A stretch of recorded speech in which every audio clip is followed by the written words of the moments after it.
कौम लूत, जिन्होंने दुनिया में सबसे पहले हमजिन्स परस्ती की इब्तिदा की। कौम लूत की तरफ शैतान ने किस औरत को भेजा था? उस औरत ने ऐसा क्या किया जिसे कौम लूत की औरतें भी एक नए गुनाह में मुब्तला हो गईं? लाखिस कौन थी और इसने कौम लूत की औरतों को क्या सिखाया था? शैतान अल्लाह का नाफरमान और बनी आदम का सबसे बड़ा दुश्मन है, जो मुख्तलिफ तरीकों से लोगों को धोखे और फरेब में मुब्तला करता रहता है और उन्हें वर्गलाता है। कुरान और हदीस के मुताल्ला से पता चलता है कि शैतान सिर्फ एक मखलूक नहीं है, बल्कि इब्लीस की एक पूरी नस्ल है और इसके बेहिसाब औलाद हैं। कुरान मजीद में शैतानी ज़ुर्रियत का जिक्र मिलता है, जो शैतान के चीले और इसके कामों में इसके मददगार और माविन है। बयान किया जाता है कि शैतान की कई औलादें हैं, जिनमें विल्हान नमाज और इबादत में वसवसे डालता है, मुस्तदफ लोगों में अफवाह फैलाता है, वसम घर वालों में लड़ाइयां लगवाता है, मर्रह गाने बजाने के गुनाह को आम करता है, और इस तरह इब्लिस के कई बेटे और पोते हैं जो मुख्तलिफ कामों पर मुकर्रर हैं। शैतान की इन औलादों और ज़ुर्रियत में एक नाम लाकिस का है।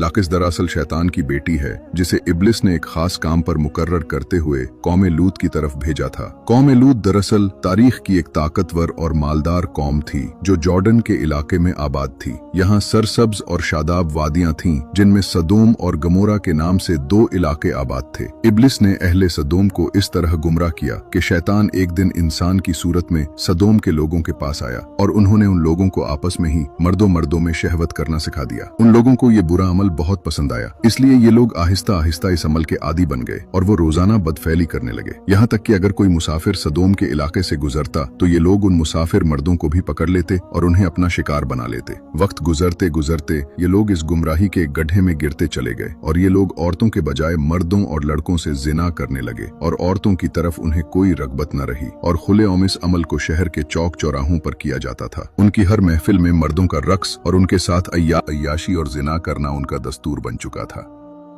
अल्लाह ने उनकी तरफ अपने बंदे और नबी हजरत लूत को भेजा, जिन्होंने अहले सदोम को इस गंदे अमल से तौबा करने को कहा और फरमाया, क्या तुम लोग वो बेहयाई करते हो जो तुमसे पहले इस जमीन पर किसी ने नहीं किया?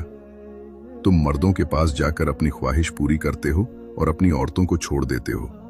तुम लोग हद से गुजर चुके हो। लेकिन कौम लूत पर इन वज़ो नसीहत का कोई असर नहीं हुआ।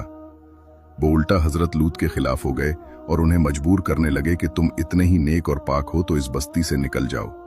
अहले सदोम का मर्दों से जिना करना और बदफैली सिर्फ एक गुनाह ही नहीं था, बल्कि इस अमल से वो खुदा के बनाए हुए खानदानी निजाम को तबाह बर्बाद कर रहे थे और ऐसे संगीन जुर्म की इब्तिदा कर चुके थे जिससे अफजाइश नस्ल का पूरा कुदरती निजाम बर्बाद हो रहा था।